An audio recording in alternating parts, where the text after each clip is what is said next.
Rawr! Ew.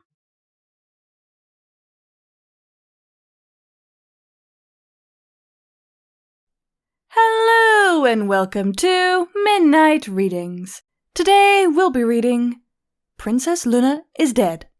Again. Written by Equimontero? And as always, these are our amazing Patreons. Link in the description if you wish to join, and there are some very nice rewards. Also helps keep the lights on, and us keep recording. Now, shall we get back to it? Princess Alessia chipperly walked out of her room. She had just finished raising the sun over the land of Equestria, and she was sure the day ahead of her would be just as bright as the one she was going to give her citizens. The first thing that told her things weren't going as planned was the face of the first guard she met outside. His gaze held low, a sad expression on his face. He seemed to be mourning the loss of something very important. "Princess, he began, his voice shaky. I'm terribly sorry," he finished, tears beginning to well in his eyes. Celestia looked rather perplexed. What is the matter?" she asked. The guard stepped back in shock. You haven't been told? "Oh, Princess, I'm terribly sorry that I'm sorry, I thought you had been... Oh, Princess, He dizzily stumbled back, a mortified expression on his face. Celestia was about to inquire what was causing him to react in such a way, but she stopped by the arrival of a second guard. "Princess," he said, "I'm terrible sorry that we were unable to have you informed any sooner. The captain decided against waking you up during the night, even though I insisted that we should have interrupted your sleep for something as important. Although, I guess seeing..." He stopped to nervously rub a hoof over his brow. "Seeing as now, it doesn't matter whether you were told immediately, the shock of such a news in the middle of the night, but no, we should have told, but..." He was silenced by Celestia placing a hoof over his lips. "Calm down, please. Can you tell me what has happened?" He looked up at her with a concerned expression. "Oh, well, Princess, you see, Oh no, I can't say it on my own. I'm sorry, Princess, I believe you will have to see for yourself. Celestia mildly cocked her head to the side, slightly frustrated. "Well, will you please take me to see this thing then?" "Oh, of course. Please, come this way," he said, beginning to walk away. Celestia followed him through the hallways and staircases of the castle, and all throughout the palace she met only sad-looking ponies, most of them staring at the ground, some with tears in their eyes. "We're almost there," the guard declared. They were about to enter a hallway to their left when Twilight emerged in front of them. At the other end of the corridor they were walking down. She immediately ran towards Celestia, hugging her when she reached her. "I'm so sorry, Princess. I came here as soon as I heard the news.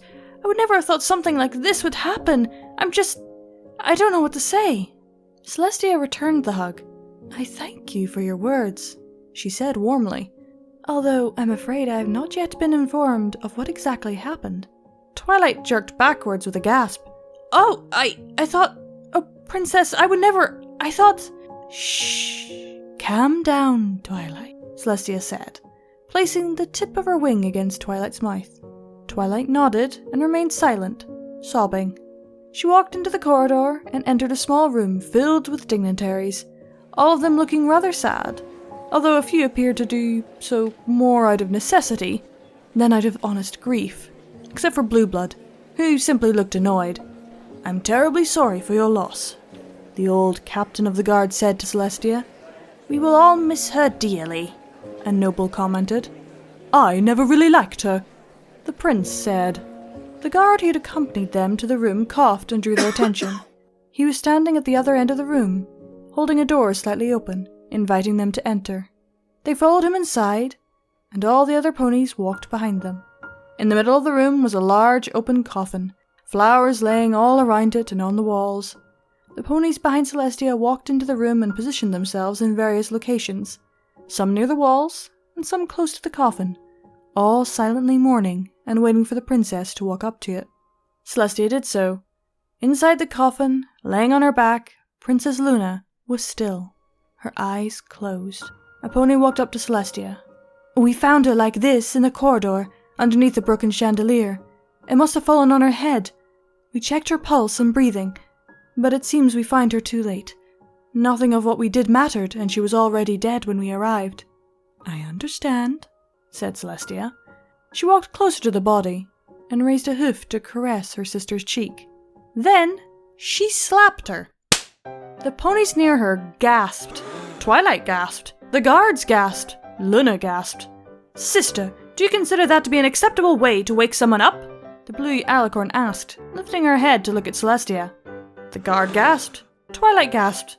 The rest of the ponies gasped. One of them even fainted. Blue Blood jumped out the nearest window. "But how?" Twilight finally asked, still shocked. "You've been smashed against a mountain and walked away fine. Do you really think a chandelier could kill Luna?" Celestia asked, looking back at Twilight. "Now, if you excuse me, I need to have a talk with my sister." She did not wait for ponies to walk out of the room, and instead teleported them all away. "Luna," she said sternly, looking at her sister, "what did I tell you about dying?"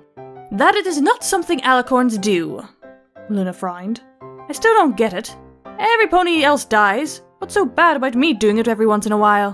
Celestia rubbed her temple. "Luna, please. I explained to you already the political repercussions of you faking your death. It's not something you can do. Now I'll have to explain to the whole nation that you aren't actually dead. I thought you'd learned after last time. It's not like you can really blame those ponies for never thanking you if they thought you were dead." Luna pouted, annoyed. "It's still not fair. Tiberius does it all the time." Celestia grunted. "Tiberius is an opossum, Luna." "Well, he's my opossum. If you can set yourself on fire like Philomena does, then I don't see any reason for me not to play dead like he does." Celestia tried to think of an answer, then just closed her eyes and rubbed her temples. She then gave a sigh and began to walk away. "Yeah, you see that I am right," Luna said with a smug grin. The cover of her coffin was slammed shut over her head by a golden aura. "Sister, get me out of here this instant! Sister! Sister!" Celestia walked down the corridor towards the throne room. "Sister!" I can so see this happening. I mean, they've got to play dead on occasion. And I could see Luna, but I can also see Celestia playing this prank once or twice. Maybe more in their youth, but Luna's still young. That was Princess Luna is Dead. Again. Written by Iqui Mortoro. I apologize if I pronounced that terribly there and in the beginning. Don't forget to like and subscribe, and keep watching that moon, everyone. Bye!